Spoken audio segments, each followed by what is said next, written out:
Welcome back to my YouTube channel. ಯಾರೆಲ್ಲ ನನ್ನ ಚಾನಲ್ನ ನೋಡ್ತಾ ಇದ್ದೀರಾ ಪ್ಲೀಸ್ ಚಾನಲ್ನ ಸಬ್ಸ್ಕ್ರೈಬ್ ಮಾಡ್ಕೊಂಡು ನೋಡಿ. ಹಾಗೆ ಪಕ್ಕದಲ್ಲಿ ಕಾಣೋ ಬೆಲ್ ಐಕನ್ನು ಸಹ ಕ್ಲಿಕ್ ಮಾಡಿ. ಸೊ ಇದರಿಂದ ನಾನು ಯಾವುದೇ ವಿಡಿಯೋಸ್ ಅಪ್ಲೋಡ್ ಮಾಡಿದ್ರು ಫಸ್ಟ್ ನೋಟಿಫಿಕೇಷನ್ ನಿಮಗೆ ಬರುತ್ತೆ. ಸೊ ಹಾಗೆ ಇವತ್ತಿನ ವಿಡಿಯೋ ಬಂದುಬಿಟ್ಟು ಸ್ಕಿನ್ ಕೇರ್, ಸ್ಕಿನ್ ಪ್ರಾಡಕ್ಟ್ ಹಾಗೆ ಸ್ಕಿನ್ ರಿಲೇಟೆಡ್ ಆಗಿರೋ ವಿಡಿಯೋ ಆಗಿರುತ್ತೆ. ಸೊ ಸ್ಕಿನ್ ಬಗ್ಗೆ ನಾನು ಅಷ್ಟು ಎಕ್ಸ್ಪರ್ಟ್ ಅಲ್ಲ. ಸೊ ಬಟ್ ನನಗೇನು ಗೊತ್ತಿರುತ್ತೆ ಅದು ನಾನು ನಿಮ್ಮ ಜೊತೆ ಶೇರ್ ಮಾಡ್ತಿದ್ದೀನಿ. ಇವಾಗ ಮಾರ್ಕೆಟಿಂಗಲ್ಲಿ ತುಂಬಾ ಪ್ರಾಡಕ್ಟ್ಸ್ ಬಂದಿದೆ.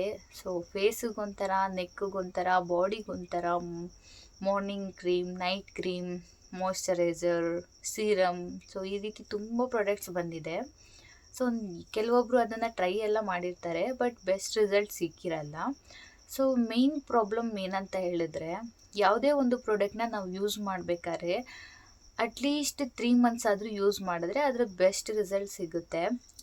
ಎಕ್ಸಾಂಪಲ್, ಒಂದು ಕ್ರೀಮ್ ತೊಗೊಂಡು ಅದು ಖಾಲಿಯಾಗೋ ತನಕ ಹಚ್ಚಿದ್ದು ಅದು ಒಂದು ಏನು ರಿಸಲ್ಟೇ ಸಿಕ್ಕಿಲ್ಲ, ವೇಸ್ಟ್ ಆಯಿತು ಅಮೌಂಟು ಅಂತಂದರೆ ಅದು ನಾವು ಮಾಡ್ಕೊಳ್ಳೋ ತಪ್ಪು. ಯಾವುದೇ ಆಗಲಿ, ಯಾವುದು ನಮಗೆ ಲೇಟಾಗಿ ರಿಸಲ್ಟ್ ಸಿಗುತ್ತೆ ಅದು ಬೆಸ್ಟ್ ರಿಸಲ್ಟ್ ಆಗಿರುತ್ತೆ. ಯಾವುದೇ ಒಂದು ಬೇಗ ರಿಸಲ್ಟ್ ಸಿಗುತ್ತೆ ಅದು ವರ್ಸ್ಟ್ ರಿಸಲ್ಟ್ ಆಗಿರುತ್ತೆ. ಸೊ ಹಾಗಾಗಿ ಯಾವುದು ನಿಮಗೆ ಬೇಗನೆ ರಿಸಲ್ಟ್ ಸಿಗುತ್ತೆ ಅದ್ರ ಮೇಲೆ ಯಾವತ್ತೂ ಟ್ರಸ್ಟ್ ಮಾಡಬೇಡಿ. ಸೊ ಯಾವುದು ನಿಮಗೆ ಲೇಟಾಗಿ ರಿಸಲ್ಟ್ ಸಿಗುತ್ತೆ ಅದು ನಿಮಗೆ ಲೈಫ್ ಲಾಂಗ್ ರಿಸಲ್ಟ್ ಆಗಿರುತ್ತೆ. ಸೊ ಇವಾಗ ನೀವು ಯಾವುದಾದ್ರೂ ತುಂಬ ದಿನದ ಕ್ರೀಮ್ ಬಳಸ್ತಾ ಇದ್ರಿ, ಅದರಿಂದ ರಿಸಲ್ಟ್ ಸಿಕ್ಕಿಲ್ಲ, ಸೊ ಅದಕ್ಕೆ ತುಂಬಾ ಅಮೌಂಟ್ ಹಾಕಿ ನಾವು ವೇಸ್ಟ್ ಮಾಡಿಕೊಂಡು ಅಂತ ಅನ್ನೋರಿಗಾದರೆ, ಸೊ ನಾನು ಮೊದಲನೇದಾಗಿ ಹೋಮ್ ರೆಮಿಡೀಸ್ನ ಸಜೆಸ್ಟ್ ಮಾಡ್ತೀನಿ. ಸೊ ಹೋಮ್ ರೆಮಿಡೀಸಲ್ಲಿ ಬೆಸ್ಟ್ ಆಗಿರೋವಂಥ ಒಂದು 3ರಿಂದ 4 ಐಟಮ್ನ ನಾನು ನಿಮಗೆ ತಿಳಿಸ್ಕೊಡ್ತೀನಿ. ಹಾಗೆ ಹೋಮ್ ರೆಮಿಡೀಸಲ್ಲಿ ಯಾವ್ಯಾವುದೆಲ್ಲ ಬಳಸಬಾರ್ದು ಅಂತಲೂ ಸಹ ತಿಳಿಸ್ಕೊಡ್ತೀನಿ. ಮೊದಲಿಗೆ ಕಡಲೆ ಹಿಟ್ಟು ಹಳ್ಳಿಗಳ ಕಡೆ ಅಜ್ಜಿ ಅಮ್ಮ ಎಲ್ಲ ಹೇಳೋದೆ ಕಡಲೆ ಹಸಿಟ್ಟನ್ನ ಮುಖಕ್ಕೆ ಹಚ್ಚು, ಅದಕ್ಕಿಂತ ಬೆಸ್ಟ್ ಯಾವುದೂ ಇಲ್ಲ ಅಂತ ಹೇಳ್ತಿದ್ರು. ಸೊ ಕಡಲೆ ಹಸಿಟ್ಟು ನಿಮ್ಮ ಮುಖದಲ್ಲಿರೋ ಡಾರ್ಕ್ ಸರ್ಕಲ್ಸ್, ಹಾಗೆ ಸಣ್ಣ ಸಣ್ಣ ಹೇರ್ಸ್ ಮತ್ತು ನಿಮ್ಮ ಸ್ಕಿನ್ನ ಸಹ ಬ್ರೈಟ್ ಮಾಡುತ್ತೆ. ಕಡಲೆ ಹಸಿಟ್ಟಲ್ಲಿ ಬ್ರೈಟ್ನಿಂಗ್ ಏಜೆಂಟು ಸಹ ಜಾಸ್ತಿನೇ ಇರುತ್ತೆ, ಹಾಗಾಗಿ ಕಡಲೆ ಹಸಿಟ್ಟು ಒಳ್ಳೆಯದು. ಸೊ ಕಡಲೆ ಹಸಿಟ್ಟು ಡ್ರೈ ಸ್ಕಿನ್ ಇದ್ದವರು ಕಡಿಮೆ ಯೂಸ್ ಮಾಡಿ, ಯಾಕಂತಂದರೆ ಕಡಲೆ ಹಸಿಟ್ಟು ಮುಖನ ಡ್ರೈ ಮಾಡುತ್ತೆ. ಹಾಗಾಗಿ ನೀವು ಡ್ರೈ ಸ್ಕಿನ್ ಇರೋರು ಯೂಸ್ ಮಾಡಿ, ಬಟ್ ಜಾಸ್ತಿ ಯೂಸ್ ಮಾಡಬೇಡಿ. So weekly 2 to 3 months use ಮಾಡಿ. ಸೊ ಮೊದಲಿಗೆ ಬಂದುಬಿಟ್ಟು ಕಡಲೆ ಹಿಟ್ಟು, ಮೊಸರು, ಅರಿಶಿನ ಈ ಮೂರನ್ನು ಸಹ ಮಿಕ್ಸ್ ಮಾಡಿ ಚೆನ್ನಾಗಿ ಸೊ ನಿಮ್ಮ ಫೇಸಿಗೆ ಅಪ್ಲೈ ಮಾಡಿ 15 to 20 ಮಿನಿಟ್ಸ್ ಬಿಟ್ಟು ಫೇಸ್ನ ನೀಟಾಗಿ ವಾಶ್ ಮಾಡಿಕೊಂಡ್ರೆ ಸೊ ನಿಮಗೆ ಫಸ್ಟ್ ರಿಸಲ್ಟು ಬೇಗನೆ ಸಿಗುತ್ತೆ ಅಂತಲೇ ಹೇಳ್ಬೋದು. ಯಾಕಂತಂದರೆ ಕಡಲೆ ಹಿಟ್ಟು ಹಾಗೆ ಟರ್ಮರಿಕ್ ಪೌಡ್ರಲ್ಲಿ ಬ್ರೈಟ್ನಿಂಗ್ ಏಜೆಂಟ್ ಇರುತ್ತೆ. ಸೊ ಕರ್ಡಲ್ಲಿ ಲ್ಯಾಕ್ಟಿಕ್ ಆ್ಯಸಿಡು, ಸೊ ಈ ಆ್ಯಸಿಡ್ ನಮ್ಮ ಫೇಸ್ ಬ್ರೈಟ್ನಿಂಗ್ ಸಹ ಮಾಡುತ್ತೆ, ಹಾಗೆ ಸ್ಕಿನ್ನು ತುಂಬಾ ಸ್ಮೂತಿ ಆಗುತ್ತೆ. ಸೊ ಇದನ್ನು ನೀವು ಯೂಸ್ ಮಾಡಿ. ಸೊ ಬೆಸ್ಟ್ ರಿಸಲ್ಟ್ ಅಂತೂ ಸಿಕ್ಕೇ ಸಿಗುತ್ತೆ. ಅಟ್ಲೀಸ್ಟ್ 3 ಮಂತ್ಸ್ ಆದರೂ ಯೂಸ್ ಮಾಡಿ. ವೀಕ್ಲಿಗೆ ಒಂದ್ಸಲಿನಾದರೂ ಅಪ್ಲೈ ಮಾಡಿ, ಇಲ್ಲಾಂದರೆ ವೀಕ್ಲಿ 2 ಟೈಮ್ಸ್ ಆದರೂ ಅಪ್ಲೈ ಮಾಡಿ. ಯಾಕಂತಂದರೆ ಇದೆಲ್ಲ ಹೋಮ್ ರೆಮಿಡೀಸು, ನಾವು ಯಾವ ಥರ ಯೂಸ್ ಮಾಡ್ತೀವಿ ಅದ್ರ ಮೇಲೆ ನಮಗೆ ಒಳ್ಳೆ ರಿಸಲ್ಟ್ ಸಿಗುತ್ತೆ. ಹಾಗೆ ಎರಡೇದು ಬಂದುಬಿಟ್ಟು ಅಕ್ಕಿ ಹಿಟ್ಟು, ಅರಿಶಿನ, ಹಾಲು ಈ ಮೂರನ್ನು ಸಹ ಮಿಕ್ಸ್ ಮಾಡಿ ಚೆನ್ನಾಗಿ ನಿಮ್ಮ ಫೇಸಿಗೆ ಅಪ್ಲೈ ಮಾಡಿ. ಇದು ಅಷ್ಟೇ 15 to 20 ಮಿನಿಟ್ಸ್ ಬಿಟ್ಟು ನೀವು ವಾಶ್ ಮಾಡಿಕೊಂಡ್ರೆ ಇದೂ ಒಳ್ಳೆ ರಿಸಲ್ಟ್ ಸಿಗುತ್ತೆ. ಸೊ ಅಕ್ಕಿಲಿ ತುಂಬಾ ಫೇಸಿಗೆ ಬೇಕಾಗಿರೋ ಒಳ್ಳೊಳ್ಳೆ ಅಂಶಗಳಿದೆ. ಸೊ ಅದಕ್ಕಾಗಿ ನೀವು ಅಕ್ಕಿನ ಯೂಸ್ ಮಾಡೋದ್ರಿಂದ ಯಾವುದೇ ರೀತಿ ಸೈಡ್ ಎಫೆಕ್ಟ್ ಇಲ್ಲ. ಇದನ್ನು ನೀವು ಮಿನಿಮಮ್ 3 to 4 ಮಂತ್ಸ್ ಯೂಸ್ ಮಾಡಬೇಕು. ಇದನ್ನು ಡೈಲಿನೂ ಸಹ ಯೂಸ್ ಮಾಡ್ಬೋದು, ಏನು ತೊಂದರೆ ಇಲ್ಲ. ಡ್ರೈ ಸ್ಕಿನ್ ಇದ್ದವರು ಸಹ ಯೂಸ್ ಮಾಡ್ಬೋದು. 1 ದಿನ 2 ದಿನ ಯೂಸ್ ಮಾಡಿ, ನಾನು ಸುಳ್ಳು ಹೇಳ್ತಾ ಇದ್ದೀನಿ ಅಂತ ಅಂದ್ಕೋಬಿಡಿ. ಸೊ ಇದನ್ನು ಏನು ಹೇಳಿದ್ದೀನಿ ಹೋಮ್ ರೆಮಿಡೀಸು ಯಾರಿಗೆಲ್ಲ ಪೇಷೆನ್ಸ್ ಇದೆ ಅವ್ರು ಮಾತ್ರ ಟ್ರೈ ಮಾಡಿ. ಯಾಕಂತಂದರೆ ನಾನು ಮೊದಲನೇ ಹೇಳ್ತಾ ಇದ್ದೀನಿ, ಯಾವುದನ್ನೇ ಆಗಲಿ ರಿಸಲ್ಟ್ ಸಿಗಬೇಕು ಅಂತಂದರೆ 3 to 4 ಮಂತ್ಸ್ ಬೇಕೇ ಬೇಕು. 1 ಟೈಮ್ 2 ಟೈಮ್ ಯೂಸ್ ಮಾಡಿ ರಿಸಲ್ಟ್ ಸಿಕ್ಕಿಲ್ಲ, ಇದು ಮೋಸ, ಸುಳ್ಳು ಹೇಳ್ತಿದ್ದಾಳೆ ಅಂತ ಮಾತ್ರ ಹೇಳಬೇಡಿ. ಹಾಗೆ ಯಾವುದೆಲ್ಲ ಹೋಮ್ ರೆಮಿಡಿಲಿ ಫೇಸ್ಗೆ ಯೂಸ್ ಮಾಡಬಾರ್ದು. ಸೊ ಮೊದಲಿಗೆ ನಿಂಬೆ ಹಣ್ಣನ್ನು ಯೂಸ್ ಮಾಡಬಾರ್ದು, ಹಾಗೆ ಪೇಸ್ಟನ್ನು ಸಹ ಯೂಸ್ ಮಾಡಬೇಡಿ, ಹಾಗೆ ಸೋಡಾನು ಸಹ ಯೂಸ್ ಮಾಡಬೇಡಿ. ಯಾಕಂತಂದರೆ ಇದರಲ್ಲಿ ಆ್ಯಸಿಡ್ ಅಂಶ ಜಾಸ್ತಿ ಇರುತ್ತೆ. ಸೊ ನಿಮಗೆ ಕತ್ತಿಗೆ, ಮುಖಕ್ಕೆ ಎಲ್ಲಾದರೂ ಬ್ಲ್ಯಾಕ್ ಸರ್ಕಲ್ಸ್ ಇದೆ ಅಂತ ಅಂದ್ಬಿಟ್ಟು ಈನೋ, ಪೇಸ್ಟ್, ನಿಂಬೆಹಣ್ಣು ಈ ರೀತಿದೆಲ್ಲ ಯೂಸ್ ಮಾಡಿದ್ರೆ ನೀವು ಮತ್ತೆ ಬಿಸಿಲಿಗೆ ಹೋದಾಗ ಡಾರ್ಕ್ ಆಗುತ್ತೆ, ಕೆಂಪಾಗುತ್ತೆ, ಆ ಪಾರ್ಟ್ಸ್ ನೋಡೋಕ್ಕೆ ಆಗಲ್ಲ, ಅಷ್ಟು ಅಸಹ್ಯವಾಗಿ ಕಾಣುತ್ತೆ. ಸೊ ಈ ಮೂರು ಪ್ರಾಡಕ್ಟ್ಸ್ನ ಸ್ಕಿನ್ನಿಗೆ ಆದಷ್ಟು ಫುಲ್ ಅವಾಯ್ಡ್ ಮಾಡಿ. ಹಾಗೆ ಬನ್ನಿ ಯಾವುದೆಲ್ಲ ಬ್ರೈಟ್ನಿಂಗ್ ಸ್ಕಿನ್ನಿಗೆ ಯೂಸ್ ಮಾಡ್ಬೋದು. ಸೊ ಇದೆಲ್ಲ ಮಾಡೋಕ್ಕೆ ನಮಗೆ ಕಷ್ಟ ಆಗುತ್ತೆ, ಜಸ್ಟ್ ಒಂದು ಕ್ರೀಮ್ ಅಪ್ಲೈ ಮಾಡ್ಕೊತೀನಿ ಅನ್ನೋರಿಗೆ ನಾನು ಕ್ರೀಮ್ನ ಹೇಳ್ತೀನಿ. NG glow cream, glyco 6 cream, Kojivit ultra cream, Kojicare skin light cream. So ಇಷ್ಟೆಲ್ಲ ಪ್ರಾಡಕ್ಟ್ನು ನೀವು 4 ಪ್ರಾಡಕ್ಟ್ನು ಇದರಲ್ಲಿ ಯಾವುದಾದ್ರೂ ಒಂದನ್ನಾದರೂ ಯೂಸ್ ಮಾಡ್ಬೋದು. ಇದು ಯಾವುದೇ ರೀತಿ ಸೈಡ್ ಎಫೆಕ್ಟ್ ಇಲ್ಲ.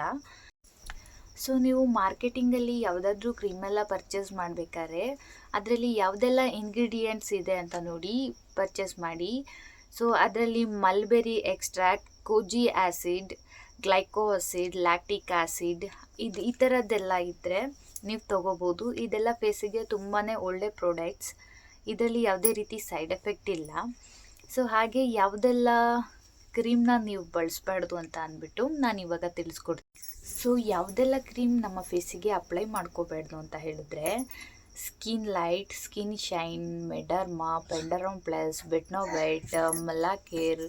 ಸೊ ಈ ರೀತಿ ಎಲ್ಲ ಸ್ಟಿರಾಯ್ಡ್ ಐಟಮ್ಸ್ನ ಅಥವಾ ಹೈಡ್ರೋಕೋಟಿಸನ್ ಆ ಥರ ಪೇಸ್ಟ್ ಎಲ್ಲ ನಿಮ್ಮ ಫೇಸಿಗೆ ಅಪ್ಲೈ ಮಾಡಿಕೊಂಡ್ರೆ ಫೇಸು ಬೇಗನೆ ಹಾಳಾಗುತ್ತೆ. ಯಾಕಪ್ಪ ಅಂತಂದರೆ ನಮ್ಮ ಮುಖದಲ್ಲಿ ಡೈಲಿ ಮೆಲಾನಿನ್ ಅನ್ನೋ ಅಂಶ ನಮ್ಮ ಮುಖದಲ್ಲಿ ಉತ್ಪತ್ತಿ ಆಗ್ತಾ ಇರುತ್ತೆ.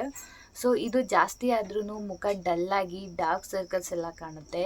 ಸೊ ಈ ಉತ್ಪತ್ತಿ ನಮ್ಮ ಬಾಡಿಲಿ ಕಡಿಮೆ ಆದ್ರೂ ಅಷ್ಟೇ ಫೇಸು ಡಾರ್ಕಾಗಿ ಡಲ್ಲಾಗಿನೂ ಸಹ ಕಾಣುತ್ತೆ. ಸೊ ಈ ರೀತಿ ಸ್ಟಿರಾಯ್ಡ್ ಐಟಮ್ಸ್ನ ಬಳಸೋದ್ರಿಂದ ನಮ್ಮ ಬಾಡಿಲಿ ಮೆಲಾನಿನ್ ಅಂಶ ಉತ್ಪತ್ತಿ ಆಗೋಲ್ಲ. ಸೊ ಹಾಗಾಗಿ ಏನಾಗುತ್ತೆ, ದಿನ ದಿನ ನಮ್ಮ ಮುಖದಲ್ಲಿ ಒಂದೊಂದು ಲೇಯರ್ ತೆಗ್ದಂಗೆ ಇರುತ್ತೆ. ಸೊ ಎಕ್ಸಾಂಪಲ್ ಕೆಲವೊಬ್ಬರು ನೀವು ಬೆಟ್ನೋವೈಟ್ ಈ ರೀತಿ ಸ್ಟಿರಾಯ್ಡ್ ಐಟಮ್ಸ್ನ ಬಳಸೋರು ಫೇಸ್ ನೋಡಬೇಕು. ಸೊ ಅವರು ಬಿಸಿಲಿಗೆ ಹೋದಾಗ ನೀವು ಅವರ ಸೈಡ್ ಪಾರ್ಟ್ಸ್ನ ಅಬ್ಸರ್ವ್ ಮಾಡೋದೇ ಆದರೆ ಅವರ ನರ್ವ್ಸ್ ಎಲ್ಲ ಎದ್ದು ಕಾಣ್ತಾ ಇರುತ್ತೆ. ಸೊ ಏನು ತಿನ್ ಲೇಯರ್ಸ್ ಇರುತ್ತೆ ನೋಡಿ, ಅದೆಲ್ಲ ಎದ್ದು ಕಾಣ್ತಾ ಇರುತ್ತೆ. ಸೊ ಅದರಲ್ಲೇ ಗೊತ್ತಾಗ್ಬಿಡುತ್ತೆ ಸೊ ಅವರು ಸ್ಟಿರಾಯ್ಡ್ ಐಟಮ್ಸ್ನೆಲ್ಲ ಯೂಸ್ ಮಾಡ್ತಿದ್ದಾರೆ ಅಂತ. ಸೊ ನಮ್ಮ ನಾರ್ಮಲ್ ಸ್ಕಿನ್ ನೀವು ನೋಡ್ತಾ ಇರ್ಬೋದು, ಸೊ ಸ್ವಲ್ಪ ಬ್ಲ್ಯಾಕ್ ಇದ್ರೂ ಬಟ್ ನಮ್ಮ ನಾರ್ಮಲ್ ಸ್ಕಿನ್ ತುಂಬಾ ಚೆನ್ನಾಗಿದೆ. ಸೊ ನಾವು ಬಿಸಿಲಿಗೆ ಒಂದಿನ ಅಲ್ಲ, ನಾವು ಎಷ್ಟು ದಿನ ಇದ್ರೂ ಸ್ಕಿನ್ ಡಾರ್ಕ್ ಆಗ್ಬೋದು, ಇಲ್ಲ ಟ್ಯಾನ್ ಆಗಿರ್ಬೋದು. ಸೊ ಅದರ್ವೈಸ್ ನಮ್ಮ ಸ್ಕಿನ್ನಾಗಿಯೇ ಇರುತ್ತೆ, ಯಾವುದೇ ರೀತಿ ಇದರಲ್ಲಿ ಚೇಂಜಸ್ ಇರೋಲ್ಲ. ಸೊ ಅದೇ ಅವರು ಬಿಸಿಲಲ್ಲಿ ಹೋಗಿದ್ರೆ, ಸೊ ಎಕ್ಸಾಂಪಲ್ ನಾನು ಹೇಳಿದ್ನಲ್ಲ ಸ್ಟಿರಾಯ್ಡ್ ಐಟಮ್ ಯೂಸ್ ಮಾಡೋರು ಬಿಸಿಲಲ್ಲಿ ಹೋದರೆ ತುಂಬಾ ಅವ್ರ ಮುಖ ನೋಡೋಕ್ಕೆ ಅಲ್ಲ, ಸೊ ಬೇರೆ ಪಕ್ಷಿಗಳು ಪ್ರಾಣಿಗಳನ್ನ ನೋಡ್ಬೋದು, ಅವ್ರನ್ನ ನೋಡೋಕ್ಕಾಗಲ್ಲ, ಅಷ್ಟು ಚೇಂಜಸ್ ಇರುತ್ತೆ. ಯಾವುದೇ ಕ್ರೀಮ್ ಆಗಿರ್ಬೋದು ಮಾರ್ಕೆಟಿಂಗಲ್ಲಿ ಅದನ್ನು ಮಾಡಬೇಕು ಅಂತ ಅಂದರೆ ಸೊ ಕೆಮಿಕಲ್ನೆಲ್ಲ ಬಳಸಿನೇ ಮಾಡೋದು. ಆ ಕೆಮಿಕಲ್ ನಮ್ಮ ಬಾಡಿ ಮೇಲೆ ಬಿದ್ದಾಗೇ ಅದ್ರದ್ದು ಒಂದು ಆ್ಯಕ್ಟಿವ್ ಆಗಿ ಒಂದು ರಿಸಲ್ಟ್ ಸಿಗೋದು. ಸೊ ಹಾಗಾಗಿ ನಾನು ಹೇಳೋದು ಬೆಸ್ಟ್ ಅಂತ ಹೇಳಿದ್ರೆ ನೀವು ಮನೆಯಲ್ಲೇ ಹೋಮ್ ರೆಮಿಡೀಸ್ನ ಮಾಡ್ಕೊಳ್ಳಿ.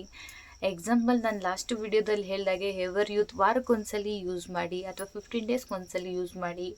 ಇಲ್ಲ ನಿಮ್ಮದು ಮುಖ ಜಾಸ್ತಿ ಟ್ಯಾನ್ ಇದೆ, ಡಿಟ್ಯಾನ್ ಯೂಸ್ ಮಾಡಿ. ಹಾಗೆ ಚೆನ್ನಾಗಿ ದಿನಕ್ಕೆ 3 ಟೈಮ್ ಫೇಸ್ ವಾಶ್ ಮಾಡ್ಕೊಳ್ಳಿ, ಚೆನ್ನಾಗಿ ನೀರು ಕುಡೀರಿ. ಹಾಗೆ ಫ್ರೂಟ್ಸ್, ಬನಾನ ಚೆನ್ನಾಗಿ ತಿನ್ನಿ. ಹಾಗೆ ನೀವು ಮುಖನ ಒರೆಸೋ ಟವಲ್ ತುಂಬಾ ಚೆನ್ನಾಗಿರಲಿ. ಹಾಗೆ ಅದು ಒಬ್ಬೊಬ್ಬರು ಸ್ಕಿನ್ ಕೇರ್ ಮಾಡ್ತಿರಲ್ಲ, ನಿಮಗೆ ನೀವು ಸಪ್ರೇಟಾಗಿ ಒಂದು ಟವಲ್ ಇಟ್ಕೊಳ್ಳಿ. ಹಾಗೆ ನೈಟ್ ಮನ್ಗೋ ಅಥವಾ ನೀವು ಮನಿಕೊಬೇಕಾದ್ರೆ ನೀವು ತಲೆ ಹಡೆ ಹಾಕೋ ಪಿಲ್ಲೋ ತುಂಬ ಹೈಜಿನಿಕ್ ಆಗಿರಲಿ. ಯಾಕಂತಂದರೆ ತಲೆಗೆ ಆಯಿಲ್ ಅಪ್ಲೈ ಮಾಡಿ ಅದೇ ಪಿಲ್ಲೋ ಮೇಲೆ ಫೇಸ್ ಹಾಕಿದಾಗ ಅದರಿಂದನೂ ಸಹ ಡರ್ಟ್ ಆಗುತ್ತೆ. ನೀವು ಬಿಸಿಲಿಗೆ ಹೋದಾಗ ನಿಮ್ಮ ಮುಖನ ಕವರ್ ಮಾಡ್ಕೊಂಡೋಗಿ. ಸೊ ಇದಿಷ್ಟು ನೀವು ಕರೆಕ್ಟಾಗಿ ಮೇಂಟೈನ್ ಮಾಡಿದ್ರೆ ಸ್ಕಿನ್ ಕರೆಕ್ಟಾಗಿಯೇ ಇರುತ್ತೆ. ನೋಡಿದ್ರಲ್ಲ, ಈ ವಿಡಿಯೋ ಇಷ್ಟ ಆದರೆ ಪ್ಲೀಸ್ ಈ ವಿಡಿಯೋಗೆ ಲೈಕ್ ಮಾಡಿ, ಶೇರ್ ಮಾಡಿ, ಕಮೆಂಟ್ಸ್ ಮಾಡಿ. ಹಾಗೆ ನೆಕ್ಸ್ಟ್ ವಿಡಿಯೋ ನಿಮಗೆ ಯಾವ್ದು ಬೇಕು ಅಂತ ಕಮೆಂಟ್ ಮಾಡಿ. ಲಾಸ್ಟ್ ಟೈಮಾಗಿ ಕೇಳಿದರೆ ಒಬ್ಬರು ಯಾವ ರೀತಿ ಯೂಟ್ಯೂಬ್ಗೆ ವೀಡಿಯೋಸ್ ಅಪ್ಲೋಡ್ ಮಾಡೋದು ಅಂತ ಹೇಳಿ. ನಾನು ನೆಕ್ಸ್ಟ್ ಟೈಮ್ ಎಲ್ಲಾದರೂ ಔಟ್ಸೈಡ್ ಹೋದಾಗ ಅದರ ವೀಡಿಯೋ ಎಲ್ಲ ಮಾಡಿಕೊಂಡು ಸೊ ಅದನ್ನು ನಿಮಗೆ ತೋರಿಸ್ತೀನಿ, ಯಾವ ರೀತಿ ಎಡಿಟ್ ಮಾಡೋದು, ಹಾಗೆ ಯಾವ ರೀತಿ ಅಪ್ಲೋಡ್ ಮಾಡೋದು ಅಂತ. ಸಾರಿ, ನೀವು ಕೇಳಿರೋ ವಿಡಿಯೋ ತುಂಬಾ ಲೇಟ್ ಆಗ್ತಾ ಇದೆ. Please once again sorry. Bye.